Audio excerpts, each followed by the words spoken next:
नमस्कार दोस्तों, कैसे हैं आप। आशा करती हूँ ठीक होंगे और सुरक्षित होंगे।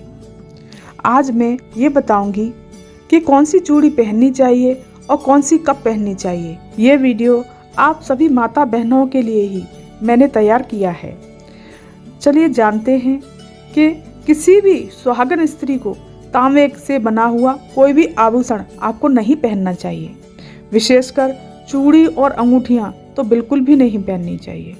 उसी प्रकार से जब सुहागन महिलाएं और बेटियां चूड़ियाँ पहनती हैं, साड़ी की मैचिंग की पहनती हैं, वैसे भी पहनती हैं, तो आप पहनते टाइम वो चूड़ियाँ अगर चटक जाती हैं तो उनका क्या करें। तो आपको क्या करना है, जो चूड़ी चटक चुकी हैं या टूट चुकी हैं तो 3 बार चूमकर उनको डस्टबिन में डाल सकते हैं।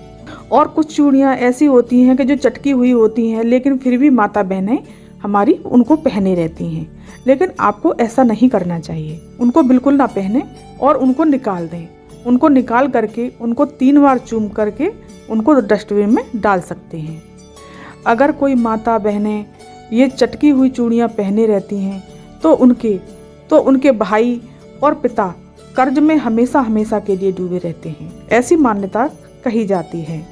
बहन और बेटियाँ हमारी 2 हिती होती हैं, यानी कि ससुराल और मायका दोनों तरफ का हित करती हैं। इसलिए दोनों परिवार बहुत ही घनिष्ठता से जुड़ा रहता है।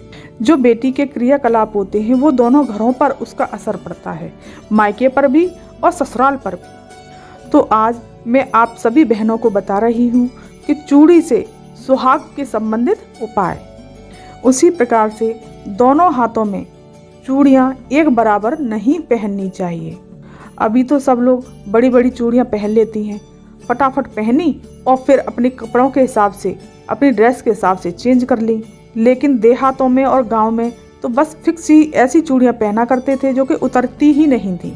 और वो औरतें सारे कार्य अपने हाथ से ही करती थीं, कुटाई छटाई ये सब कार्य, क्योंकि बड़ी चूड़ियाँ पहनने से चूड़ियाँ बहुत जल्दी चटक जाती थीं, इसलिए वो छोटी चूड़ियाँ ही पहना करती थीं। जो मनहारन आती थी गांव में वही बताया करती थी कि दोनों हाथों में बराबर चूड़ी नहीं पहननी चाहिए, यानी कि दाहिने हाथ में 1-2 चूड़ी ज़्यादा होनी चाहिए और बाएं हाथ में कम होनी चाहिए। और आपको कभी भी मंगलवार के दिन चूड़ी नहीं पहननी चाहिए। अगर आपको चूड़ी पहननी है तो आपको क्या करना है कि कभी भी आपको चूड़ी या मनिहारन से पहने या दुकान से पहने या कोई आपका रिश्तेदार है उससे पहन रही हैं या अपने आप खुद ही पहन रही हैं, तो आप बाल खोलकर कभी भी चूड़ी ना पहने। पहले आप कंघी करके बालों को बांध लें, उसके बाद ही आप चूड़ी पहने। अगर आपके छोटे छोटे बाल हैं, वो चोटी नहीं हो सकती, तो आप एक काम कर सकती हैं, दुपट्टे से अपने सिर को ढक लें, उसके बाद ही चूड़ी पहने। और जानते हैं दोस्तों कि कभी भी सुहागन महिलाओं को दहलीज पर बैठकर कभी भी चूड़ी नहीं पहननी चाहिए।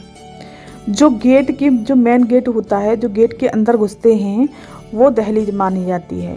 या कमरे के अंदर भी गेट होता है, उसके बीच में जो लाइन होती है वो दहलीज मानी जाती है।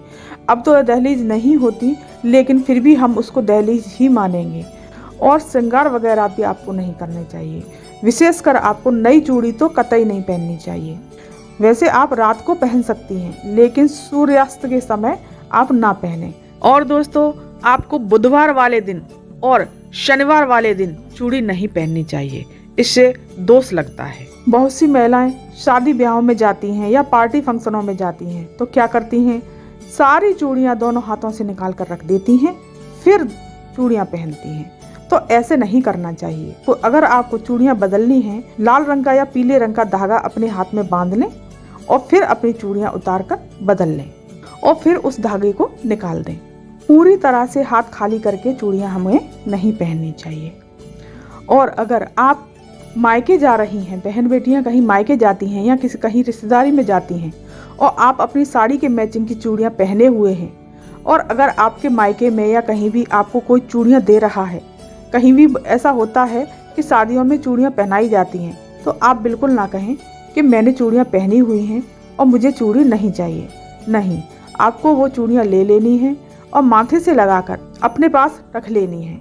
उससे सुहाग में वृद्धि होती है और सुहाग की उम्र लंबी होती है और ये बहुत ही शुभ होता है। कभी भी मायके में आप जाएं तो वहाँ की चूड़ी अवश्य पहनें, क्योंकि ये बहुत शुभ माना गया है। और उन चूड़ियों को हमेशा सुरक्षित रखें, किसी को देनी नहीं चाहिए। और दोस्तों, अगर आपकी चूड़ियाँ किसी को पसंद आ जाती हैं तो अपनी चूड़ियाँ आप किसी को कभी न दें। उनको चाहे दूसरी खरीद कर दे दें, लेकिन अपनी उतारी हुई चूड़ियाँ उनको ना दें। और कभी भी सुहागन महिलाएं चांदी की चूड़ियाँ नहीं पहना करती। और उसी प्रकार से आप किसी भी पूजा या अनुष्ठान के समय या फिर गृह शांति के लिए चांदी का कड़ा एक हाथ में स्त्रियां पहन सकती हैं, दोनों हाथों में चांदी का कड़ा नहीं पहनना चाहिए।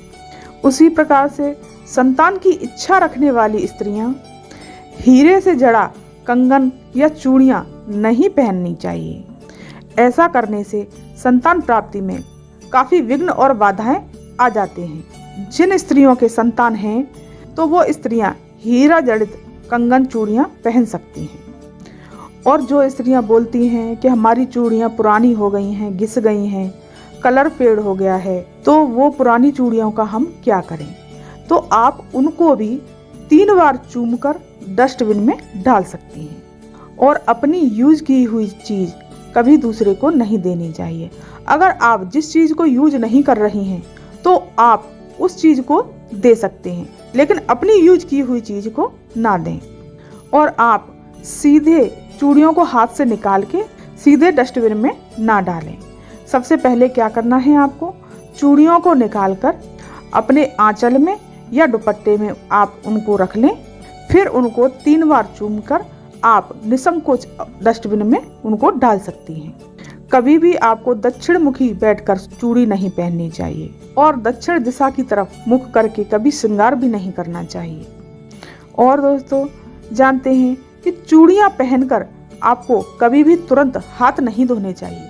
और अगर आपको हाथ धोने हैं तो आप क्या करें, चूड़ियां पहने और अपने आंचल से या अपने दुपट्टे से चूड़ियों पर हाथ फेरें और फिर बड़े प्यार से हाथ फेरें और फिर आप हाथ धो सकती हैं। और आप किसी भी संगी, सहेली, दोस्त, रिश्तेदार, भाभी, बहन, किसी को भी आप ये बात ना कहें, देखो ये मेरी चूड़ियाँ कैसी हैं, अच्छी हैं या बहुत अच्छी हैं। ये बात आपको नहीं कहनी है। पहले कहती थी लेकिन अब ना कहें।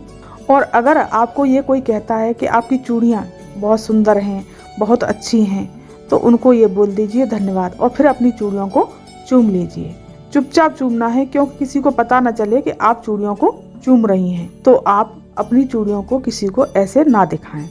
और जब कभी भी आपकी ननद आपके घर आए, जैसे कि भाई दूज में आए, तीज में आए, रक्षाबंधन पे आए, या कभी भी आपके घर में आपकी ननद आए, तो सभी वस्तुओं के साथ, जैसे कि ननद को और भांजों को दान का पात्र माना गया है, तो आप कभी भी आपको अपनी ननद आए तो आप सभी उपहारों के साथ अपनी ननद को चूड़ियाँ जरूर ही जरूर गिफ्ट करें। कभी भी कहीं भी कोई भी किसी की चीज़ पड़ी हुई हो श्रृंगार की, आप उठाकर उसे यूज ना करें। तो ये थी जानकारी दोस्तों आज की वीडियो में कि बहन बेटियों को चूड़ी किस प्रकार पहननी चाहिए, किस दिन नहीं पहननी चाहिए। और दोस्तों, जानते हैं चूड़ियाँ और श्रृंगार आप संडे वाले दिन पहन लें और उसे जुठार कर एक तरह से रख दें तो बहुत ही शुभ होता है। अगर ये वीडियो, ये जानकारी आपको अच्छी लगी हो, पसंद आई हो, तो लाइक कीजिए, शेयर कीजिए और सब्सक्राइब अवश्य कीजिए। धन्यवाद।